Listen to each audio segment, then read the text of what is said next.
وقل رب زدني علما. Notez, Hadithatul Fil, l'histoire des éléphants, c'est un signe précurseur de la venue du prophète sallallahu alayhi wa sallam.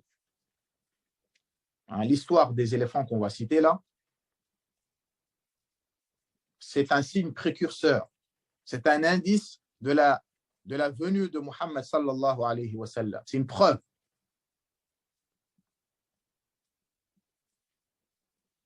Et qu'Allah Azza wa Jal, il veut du bien pour les Arabes. C'est pour ça qu'il les a protégés.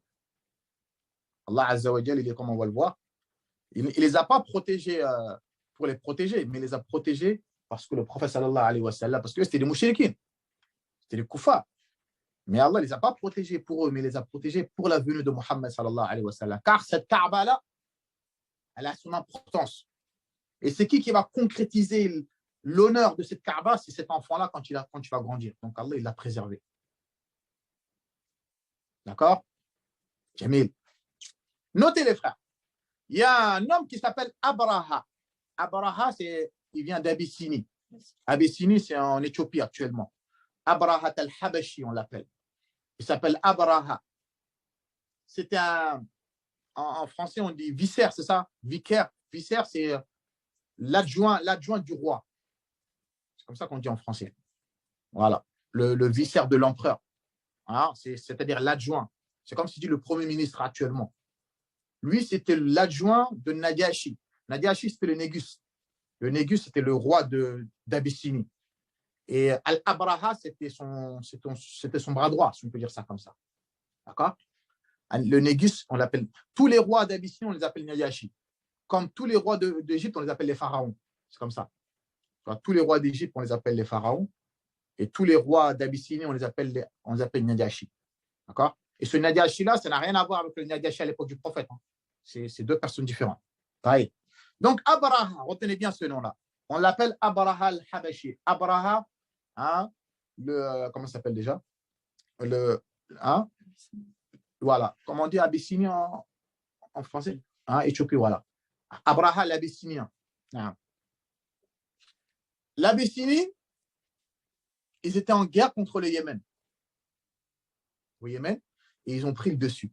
Ils ont dominé les Arabes du Yémen.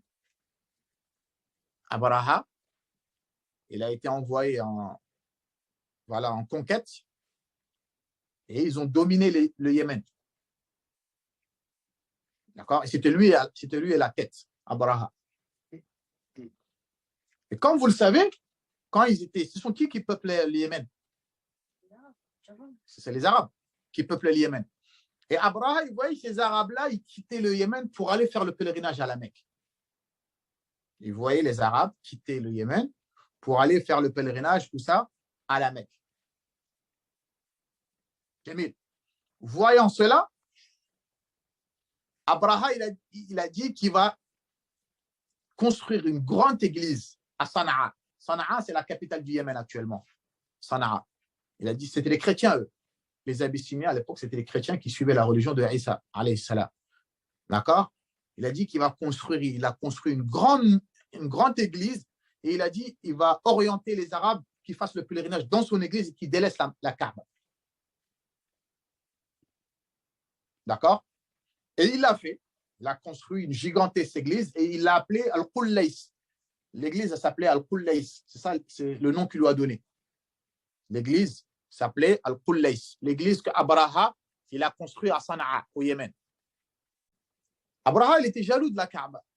Voyant les gens aller venir de tous les pays et se diriger vers la Kaaba, il a eu cette jalousie-là. D'accord? Et il a voulu maintenant désorienter les gens de cette maison-là pour son église à lui, pour gagner en crédibilité vers Najashi aussi. Vous voyez ce que je veux dire? Ça y est. Qu'est-ce qui s'est passé?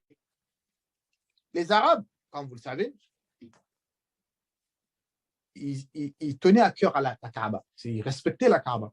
Comme vous l'avez vu selon l'histoire d'Ibrahim, alayhi salam, etc. Donc la Kaaba, c'est un endroit sacré pour eux depuis longtemps, bien avant l'arrivée de l'islam. Donc, lorsque Abraha il a eu ce plan-là, lorsque les Arabes ils ont pris connaissance de ce stratagème, de ce plan, Il y a un Kinani qui vient de Kinana. Vous vous rappelez Kinana qu'on avait dans la biographie du prophète sallallahu alayhi wa sallam. Hein? Ibn Kinana, voilà. Bah, il y a quelqu'un de la tribu de Kinana, lorsqu'il a entendu cela, que Abraha, il voulait les détourner de ce lieu sacré qui est la Kaaba. Bah, la nuit, il est rentré dans l'église et il a fait ses besoins, il a fait les selles dans l'église pour humilier l'église d'Abraha. Et il a taché les murs d'excréments. Lorsqu'ils ont pris connaissance du plan d'Abraha, qu'Abraha il voulait les détourner pour leur montrer qu'ils n'acceptent pas ça, qu'ils ne sont pas d'accord avec ça, la nuit, un parmi eux est rentré dans l'église et il a fait ses besoins et il a taché les murs d'excréments. Lorsque Abraha il a pris connaissance de cela, il s'est énervé. Lorsque Abraha il a pris connaissance de cela, il est devenu furieux. Et il a juré qu'il va détruire la Kaaba. À ce moment-là, il n'avait pas pris décision qu'il allait détruire la Kaaba. Lui, il voulait juste construire pour détourner les gens. Mais lorsqu'il a vu que les Arabes ils ont fait ça, il avait cette rage et cette fureur qu'il va marcher sur la Kaaba et détruire la Kaaba. Vous avez compris ça? Donc, il a ordonné ses soldats de se préparer. Il y en a qui disent qu'il y avait plus de 60 000 soldats avec lui. Et avec eux, il y avait les éléphants. Il n'y avait pas 60 000 éléphants. Il y en a qui disent qu'il y avait 6 ou 9 éléphants, mais des très gros éléphants. Ces soldats, ils étaient 60 000 soldats. Et ils avaient à leur tête des éléphants avec eux. En Fomala, et à leur tête, il y avait des éléphants avec eux. Lorsque les Arabes ils ont pris conscience qu'Abraha il a levé une armée pour aller détruire la Kaaba, qu'est-ce qu'ils ont fait? Ils ont dit on va lui en empêcher.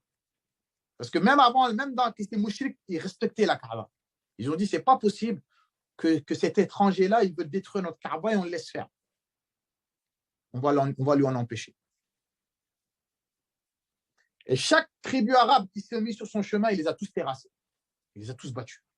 Tellement il était puissant, tellement son armée elle était forte. Chaque tribu arabe, les rois arabes qui étaient entre l'Abyssinie et la Kaaba, entre le Yémen et la Mecque, tous les tribus sur son chemin qu'ils ont essayé de le combattre, il les a tous battus. Tous.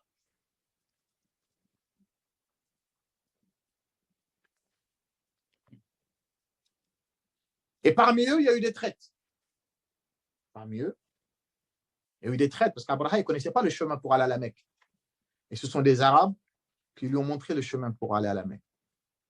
Il y a certains parmi eux, des traites, qui ont été son guide pour le ramener jusqu'à la Kaaba, jusqu'à la Mecque. C'est clair ça? Abraha, il est arrivé à un endroit pas loin de la Mecque qu'on appelle Al-Murammas. Al-Murammas, c'est un endroit pas loin de la Mecque. C'est là-bas qu'il a posé son quartier général. C'est là-bas qu'il s'est posé avec son armée. Abraha, quand il est arrivé à un endroit pas loin de la Mecque maintenant, qu'on appelle Al-Murammas, et là-bas, il a posé son quartier général. Al-Murammas. D'accord? Là-bas, il a posé son quartier général et il a envoyé un éclaireur. Je faisais ça à l'époque. Il a envoyé un éclaireur ou quelques soldats. Et ces soldats-là, toutes les brebis, tous les troupeaux, les brebis, moutons, chameaux qu'ils ont trouvés dans les environs, ils ont tout pris comme butin. Tous les chameaux, voilà, tout ce qu'ils ont trouvé comme bien, ils ont tout pris avec eux. Et parmi eux, il y avait 200 chameaux qui appartenaient à Abdul Muttalib. Parmi le butin qu'ils ont pris, là, les éclaireurs, il y avait 200 chamelles ou 200 chameaux qui appartenaient au grand-père du prophète, Abdul Muttalib. 200 chameaux qui lui appartenaient. Ils ont confisqué tout ça. Ils ont confisqué les 200 chameaux qui appartenaient à Abdul Muttalib.